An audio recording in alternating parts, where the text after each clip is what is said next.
साथियों नमस्कार, स्वागत है आपका अपने चैनल सक्सेस जंक्शन एक कदम सफलता की ओर में। और हम लेकर के आ गए आपके लिए MPPSC, UPSC, UPSI, banks, SBI clerk, SSC, अन्य सभी परीक्षाओं की दृष्टि से अति महत्वपूर्ण 360 डिग्री करंट अफेयर।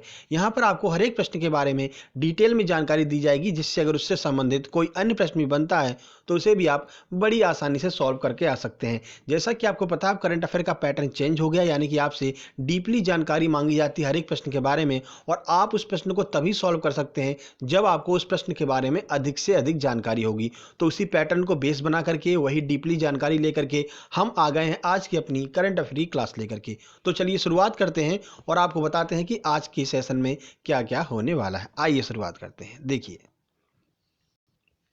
तो सबसे पहले टुडे सेशन की बात कर लेते हैं। तो सबसे पहले आपको यस्टरडे का रिवीजन कराया जाएगा, यानी कल हमने जो करंट अफेयर कराई है उसके 3 प्रश्न आपसे रैंडमली पूछेंगे और आपको अपने आप को खुद ये जज करना है कि कल वाली करंट अफेयर आपको याद है अथवा नहीं याद है। उसके बाद टुडे करंट अफेयर, यानी आज के जो भी करंट अफेयर के महत्वपूर्ण प्रश्न होंगे उन सारे प्रश्नों को जो फुल डिटेल में जानकारी के साथ में कराया जाएगा।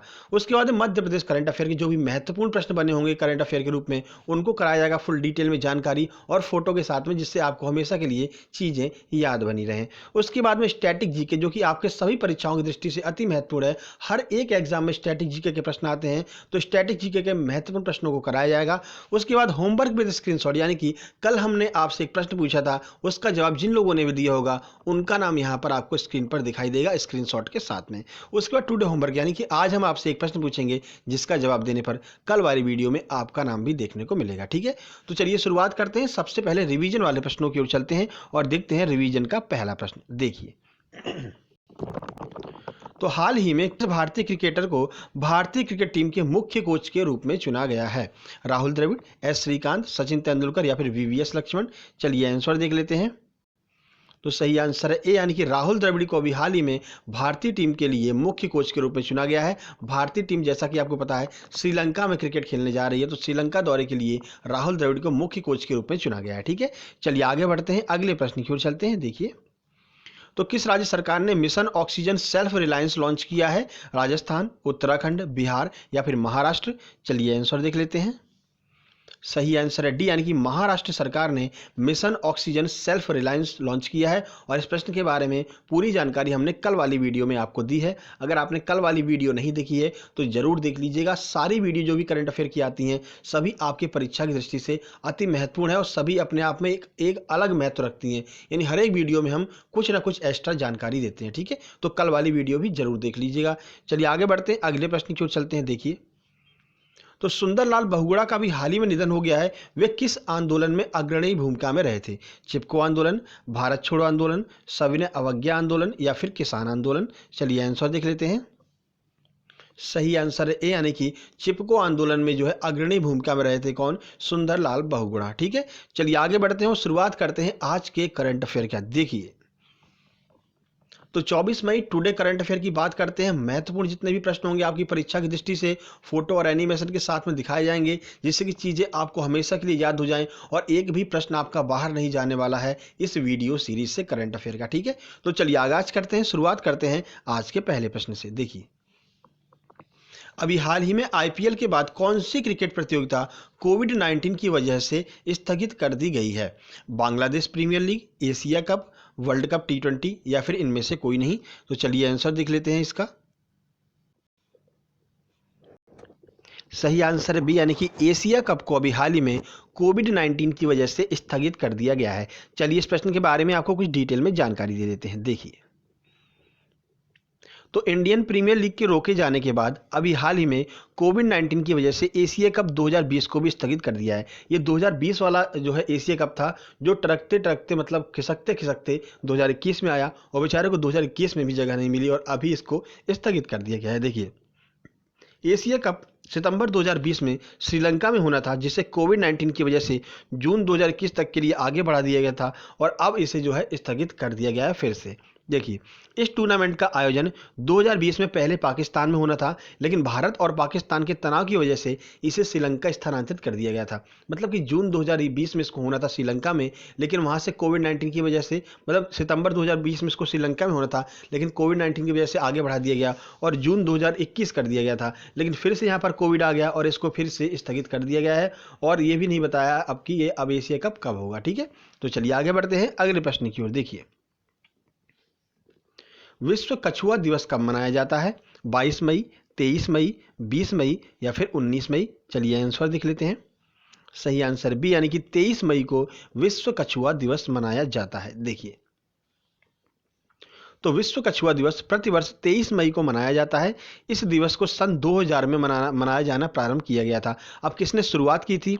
तो इस दिवस की स्थापना अमेरिकन टॉर्टॉइज रेस्क्यू द्वारा की गई थी। ठीक है, तो ये एक संगठन है जो कछुओं को लेकर के जागृत रहता है, कछुओं के बारे में पूरी जानकारी रखता है और लोगों को अवेयर करता है कछुओं के बारे में। तो उसने जो है 2000 में इसकी स्थापना की थी। ठीक है, एटीआर की स्थापना 1990 में सुसान टेललेम और मार्स थैम्सन ने की थी। और जो एटीआर है यानी कि अमेरिकन टॉर्टॉइज रेस्क्यू टीम है, इसकी स्थापना किसने की थी? तो इसका भी स्थापना दिवस याद रखिएगा, 1990 में इसकी स्थापना की गई थी। सुसान टेललेम और मार्शल थैम्सन ने इसकी स्थापना की थी।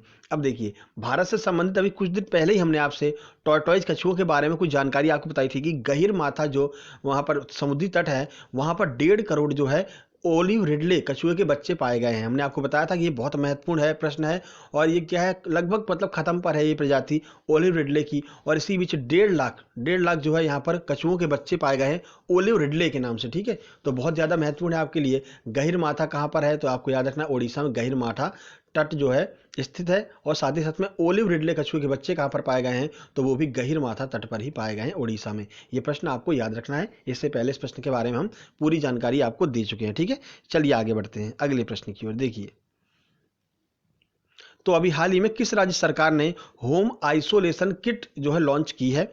ऑप्शन ए है गुजरात, ऑप्शन बी है राजस्थान, ऑप्शन सी है पश्चिम बंगाल, ऑप्शन नंबर डी है हिमाचल प्रदेश। तो देखिए, किस राज्य सरकार ने अभी हाल ही में आइसोलेशन किट यहाँ पर लॉन्च की है? देखिए आंसर, सही आंसर है डी, यानी कि हिमाचल प्रदेश ने अभी हाल ही में आइसोलेशन किट यहाँ पर लॉन्च की है। तो आइसोलेशन किट के अंदर क्या क्या है वो सारी जानकारी आइए आपको देते हैं। देखिए,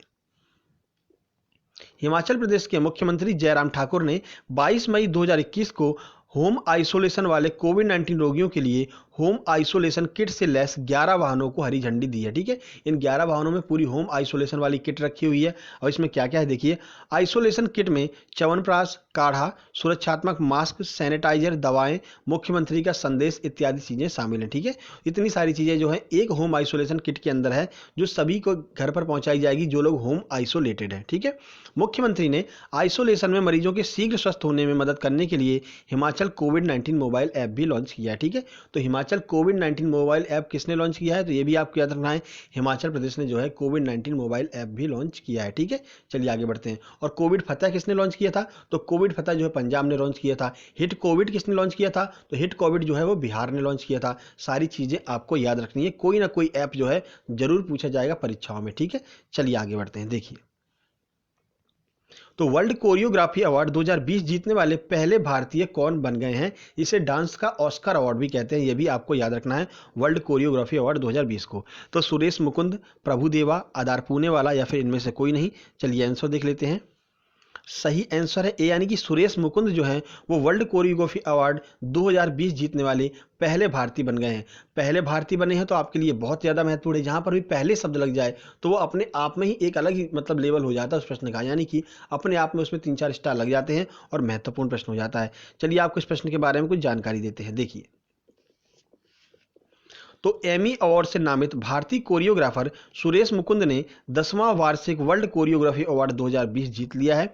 इस अवार्ड को कोरियो अवार्ड भी कहा जाता है। ठीक है, यह अवार्ड जीतने वाले सुरेश मुकुंद पहले भारतीय बन गए हैं। जैसा कि हमने आपको बताया है, पहले शब्द लग गया है तो बहुत महत्वपूर्ण यह प्रश्न हो गया आपके लिए।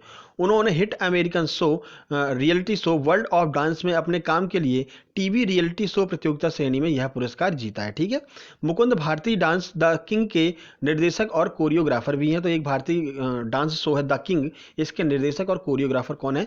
तो मुकुंद है। वर्ल्ड कोरियोग्राफी अवार्ड को डांस के ऑस्कर के रूप में भी जाना जाता है, ये भी आपको याद रखना है।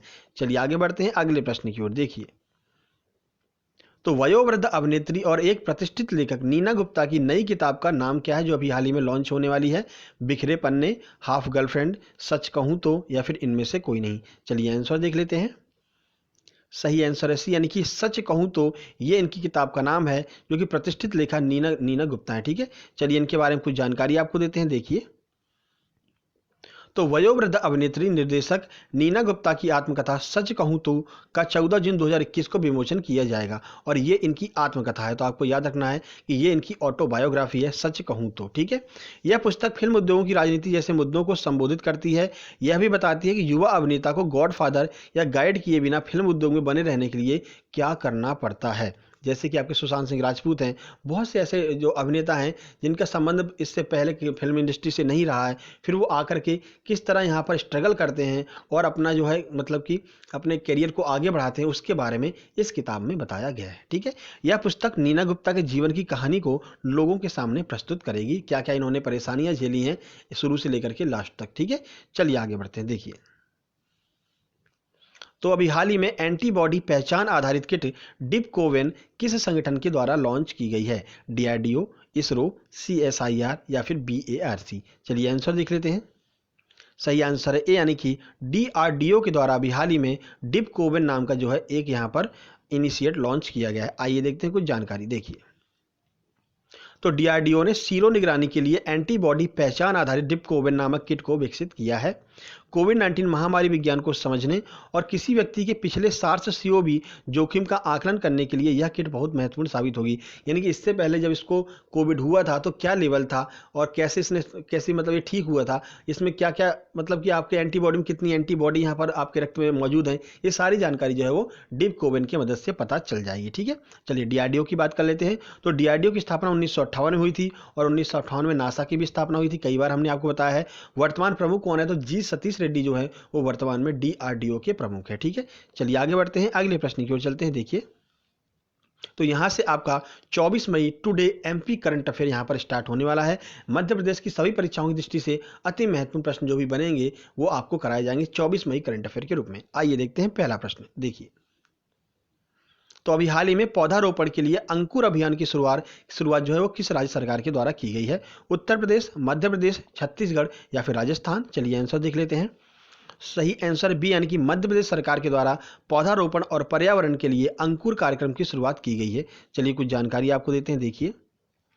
तो अभी हाल ही में मुख्यमंत्री शिवराज सिंह चौहान जी के द्वारा पौधारोपण के लिए अंकुर अभियान की शुरुआत की गई है। कार्यक्रम का संचालन किसने किया? तो कार्यक्रम का संचालन पर्यावरण विभाग की संस्था पर्यावरण नियोजन एवं समन्वय संगठन के द्वारा किया गया है। ठीक है, जिलेवार चयनित प्रतिभागियों को मुख्यमंत्री शिवराज सिंह जी चौहान के द्वारा प्राणवायु अवार्ड से सम्मानित किया जाएगा। अब इसमें अगर भाग लेना है तो आपको क्या करना पड़ेगा? देखिए, इस अभियान में भाग लेने के लिए गूगल प्ले स्टोर से वायुदूत ऐप को डाउनलोड करना होगा और एक आपको पौधारोपण करना पड़ेगा। ठीक है, वायुदूत ऐप जो है डाउनलोड कर लीजिए पहले, उसके बाद में एक पौधा लगाइए, फिर उस पौधे में पानी वगैरह ये सब दीजिए। फिर पहले तो पौधे की शुरुआत की फोटो आपको अपलोड करनी पड़ेगी जब आप ऐप डाउनलोड करेंगे। उसके बाद में 1 महीने बाद का फोटो आपको अपलोड करना पड़ेगा अपने उसी पौधे का, कि किस तरह से आपके उस पौधे ने ग्रो किया है। फिर उस आधार पर जो है विजेताओं का चयन किया जाएगा और मुख्यमंत्री शिवराज सिंह चौहान के द्वारा प्राणवायु अवार्ड से सम्मानित किया जाएगा। ठीक है, तो ये पूरी जानकारी आपको इस प्रश्न के बारे में मिल गई। ठीक है, चलिए आगे बढ़ते हैं, अगले प्रश्न की ओर चलते हैं, देखिए। तो कोरोना काल के दौरान वरिष्ठ नागरिकों के लिए मध्य प्रदेश में एल्डर लाइन कॉल सेवा की शुरुआत की गई है। इसका टोल फ्री नंबर क्या है? ठीक है, 14,567, 10,000, 12345 या फिर 888-55। तो बताइए क्या नंबर है जो अभी हाल ही में एल्डर लाइन कॉल सेवा शुरू की गई है सीनियर सिटीजन लोगों के लिए? चलिए आंसर देख लेते हैं। सही आंसर ए, यानी कि 14,567 जो है वो टोल फ्री नंबर है। सीनियर सिटीजन लोगों को कोविड में अगर कोई परेशानी होती है तो इस नंबर पर कॉल कर सकते हैं और उनकी सहायता की जाएगी। देखिए प्रश्न के बारे में कुछ जानकारी देखते हैं। तो कोरोना काल के दौरान वरिष्ठ नागरिकों की मदद के लिए मध्य प्रदेश सरकार द्वारा Elder toll free helpline number जारी किया गया है। यह टोल फ्री नंबर है 14,567। यह परियोजना मध्य प्रदेश सहित देश के 6 राज्यों में चालू की गई है और 6 राज्यों के नाम आपको याद रखने हैं। उत्तर प्रदेश, राजस्थान, तमिलनाडु, कर्नाटक, तेलंगाना और मध्य प्रदेश। इन 6 राज्यों में अभी हाल ही में एल्डर लाइन परियोजना शुरू की गई है। ठीक है, देखिए इस टोल फ्री नंबर पर कॉल करके सीनियर सिटीजन कोविड-19 से संबंधित कोई भी जानकारी ले सकते हैं, अपनी परेशानी कोविड-19 योद्धाओं को बता सकते हैं और उनकी उचित मदद जो है वो मध्य प्रदेश सरकार के कोविड-19 योद्धाओं के द्वारा की जाएगी। ठीक है, चलिए आगे बढ़ते हैं। देखिए तो यहाँ से आपका शुरू होता है स्टैटिक जीके का छुपा रुस्तम, यानी स्टैटिक जीके के बहुत ही जो महत्वपूर्ण प्रश्न हैं, अभी तक जितनी भी परीक्षा हुई हैं उनमें परीक्षाओं में आए हुए जो प्रश्न हैं वो सिलेक्टेड प्रश्न हम आपके लिए डेली लेकर के आते हैं। आइए देखते हैं पहला प्रश्न। देखिए भारत की सबसे लंबी सड़क सुरंग का नाम क्या है? अटल सुरंग, जोजिला सुरंग, जवाहर सुरंग या फिर पटनी टॉप सुरंग? चलिए आंसर देख लेते हैं। सही आंसर है ए, यानी कि अटल सुरंग जो है भारत की सबसे लंबी सड़क सुरंग है। कुछ जानकारी आपको देते हैं। तो अटल सुरंग हिमाचल प्रदेश के रोहतांग में स्थित है। इसकी कुल लंबाई 9.02 किलोमीटर है और यह विश्व की सबसे लंबी हाईवे सुरंग है। तो प्रश्न पूछा जा सकता है विश्व की सबसे लंबी हाईवे सुरंग कौन सी है? तो याद रखना जो अटल सुरंग है वो विश्व की सबसे लंबी हाईवे सुरंग है। अभी तक कौन सी थी? अभी तक जवाहर सुरंग थी, लेकिन अटल सुरंग की जो मतलब की स्थापना जब कर दी गई है, इसका उद्घाटन जब माननीय प्रधानमंत्री श्री नरेंद्र मोदी जी के द्वारा कर दिया गया है, तब से यह सबसे नंबर 1 सुरंग बन गई है लंबाई में। ठीक है, लंबाई याद रखिएगा 9.02 किलोमीटर है, हिमाचल प्रदेश के रोहतांग में स्थित है। चलिए आगे बढ़ते हैं अगले प्रश्न की ओर। देखिए इनमें से किस टीके की खोज एडवर्ड जेनर के द्वारा की गई थी? पोलियो, चेचक, तपेदिक या फिर रेबीज? चलिए आंसर देख लेते हैं। सही आंसर बी, यानी कि चेचक के टीके की खोज इनमें से एडवर्ड जेनर के द्वारा की गई थी। तो एडवर्ड जेनर एक फिजिशियन और वैज्ञानिक थे। इन्होंने 1796 में चेचक के टीके की खोज की थी। तो याद रखिएगा 1796 में चेचक के टीके की खोज हुई थी, एडवर्ड जेनर ने इसकी खोज की थी। ठीक है, परीक्षाओं में बार बार ये प्रश्न पूछा जाता है। जैसे सॉल्क ने जो है पोलियो की खोज की थी, ये भी कई बार परीक्षाओं में आया हुआ है। ठीक है, चलिए आगे बढ़ते हैं। देखिए तो भाभा परमाणु अनुसंधान केंद्र कहाँ पर स्थित है? यह भी बहुत महत्वपूर्ण प्रश्न है। नई दिल्ली, बेंगलुरु, मुंबई या फिर हैदराबाद? चलिए आंसर देख लेते हैं। सही आंसर है सी, यानी कि मुंबई में भाभा परमाणु अनुसंधान केंद्र स्थित है। देखिए कुछ जानकारी। तो भाभा एटॉमिक रिसर्च सेंटर, जिसे बार्क के नाम से जाना जाता है, मुंबई में स्थित है। इसे 1954 में स्थापित किया गया था, जब से भारत रत्न देना प्रारंभ किया गया था। 1966 में होमी जहांगीर भाभा की मृत्यु के बाद इसका नाम Bhabha atomic and research centre कर दिया गया। ठीक है, तो एक वरिष्ठ यहाँ पर वैज्ञानिक थे होमी जहांगीर भाभा, इसी संस्थान के, जिनकी 1966 में मृत्यु हो गई। उसके बाद में इस संस्थान का नाम बदल करके भाभा एटॉमिक रिसर्च सेंटर यानी कि BARC, जिसे बार्क भी कहते हैं, कर दिया गया और ये ट्राम्बे मुंबई में स्थित है। ठीक है, चलिए आगे बढ़ते हैं। तो कल के प्रश्न की बात कर लेते हैं। कल हमने आपसे पूछा था कि जो फीफा वर्ल्ड कप 2022 है वो कहां पर होगा? तो सही आंसर है कतर की राजधानी दोहा में जो है होगा। कतर भी आप आंसर में लिख सकते हैं, दोहा भी लिख सकते हैं, दोनों आंसर सही है। देखिए किस किस ने सही जवाब दिया है। तो जितेंद्र भारद्वाज ने बिल्कुल सही जानकारी दी है, प्रकाश साहू ने बिल्कुल सही जानकारी दी है, हरीश बाबू ने बिल्कुल सही जानकारी दी है। उसके बाद में गौतम खवाड़िया ने बिल्कुल सही जानकारी दी है कतर में। प्रमीला प्रजापति ने बहुत सही जानकारी दी है। राम सेवक चादर ने बिल्कुल सही जानकारी दी है। ये अपना नंबर दीजिए। देखिए नंबर की कोई ज़रूरत नहीं है, वैसे अगर आप हमसे कांटेक्ट करना चाहते हैं तो आप फेसबुक पर कमेंट मतलब कांटेक्ट कर सकते हैं। अतुल शुक्ला के नाम से आपको फेसबुक पर देखने को मिल जाएगा और उसके आगे लिखा होगा वॉरियर। ठीक है, अतुल शुक्ला वॉरियर अगर आप डालेंगे तो वहाँ पर आपको दिखाई दे जाएगा हमारा मतलब कि जो है फेसबुक ID, वहाँ पर आप मुझे मैसेज कर सकते हैं। चलिए आगे देखते हैं। पूजा दांगी ने बिल्कुल सही जानकारी दी है। सचिन पारासर ने बिल्कुल सही जानकारी दी है और उसके बाद राधेश्याम शुक्ला ने बिल्कुल सही बताया, दोहा कतर में। उसके बाद साक्षी द्विवेदी ने बिल्कुल सही जानकारी दी है। उसके बाद साक्षी द्विवेदी ने दूसरे प्रश्न का भी आंसर दिया जो हमने आपसे MP रिवीजन वाली वीडियो में पूछा था। कल हमने आपका MP का भी पूरा रिवीजन करा दिया है। बहुत कम लोगों ने वीडियो देखी है, गलत बात है भाई यार, बहुत मेहनत लगती है। कम से कम आप वीडियो देख तो सकते हैं, शेयर नहीं करते हैं वो कोई बात नहीं, लाइक नहीं करते हैं कोई बात नहीं, लेकिन कम से कम वीडियो को देखा तो कीजिए मेरे भाई।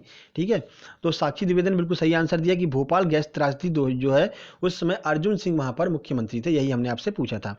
उसके बाद मुकेश गंजाम ने बिल्कुल सही जानकारी दी है, भोपाल गैस त्रासदी कब हुई थी। उसके बाद अवंतिका शुक्ला ने बिल्कुल सही जानकारी दी है, पूजा दांकी ने बताया है, सचिन पारासर ने बताया है।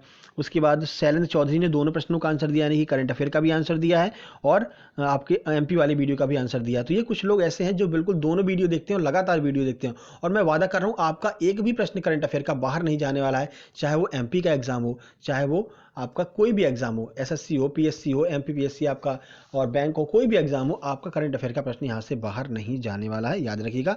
इसीलिए आपसे कहते हैं कि लगातार वीडियो देखिए, लगातार कमेंट कीजिए, सारी चीज़ें आपकी क्रिस्टल क्लियर होती चलेंगी। ठीक है, चलिए आगे बढ़ते हैं और आज के प्रश्न की बात कर लेते हैं। देखिए, तो आज का आपका प्रश्न है, राष्ट्रीय चावल अनुसंधान केंद्र कहाँ पर स्थित है? भारत में राष्ट्रीय चावल अनुसंधान केंद्र कहाँ पर स्थित है? इसको आपको कमेंट बॉक्स में कमेंट करके बताना है, जिससे कल वाली वीडियो में आपका नाम भी आ सके। ठीक है, आइए देखते हैं कुछ और जानकारी। तो हम एमपीपीएससी वालों के लिए रोज दोपहर में 12:30 बजे कुछ महत्वपूर्ण प्रश्न लेकर के आते हैं एमपीपीएससी प्री के लिए। कल हम ई कॉमर्स की यहाँ पर वीडियो लेकर के आए थे, प्रैक्टिस सेट डेली लेकर के आते हैं 12:30 बजे। उससे पहले हम आपके लिए अर्थव्यवस्था इकोनॉमिक्स की प्रैक्टिस सेट लेकर के आए थे। तो लगातार आपके लिए हम प्रैक्टिस सेट भी लेकर के आ रहे हैं, सारी चीज़ें आपके लिए लेकर के आ रहे हैं। तो फिर भी आप वीडियो को लाइक नहीं करते मेरे भाई, पता नहीं क्यों। और आज भी हम आपके लिए ई गवर्नेंस की वीडियो लेकर के आने वाले हैं, तो जरूर देखिएगा दोपहर में 12:30 बजे ई गवर्नेंस की वीडियो। ठीक है, और ये वीडियो आपको पसंद है, वीडियो को लाइक कीजिए, दोस्तों के पास शेयर कीजिए, चैनल को सब्सक्राइब करके नोटिफिकेशन बेल जरूर दबा लीजिए, कि हम डेली आपके लिए ऐसे ही महत्वपूर्ण वीडियो, करंट अफेयर और साथ ही साथ प्रैक्टिस सेट लेकर के आते रहते हैं। तो जल्दी मिलते हैं दोपहर में 12:30 बजे, तब तक के लिए नमस्कार, धन्यवाद।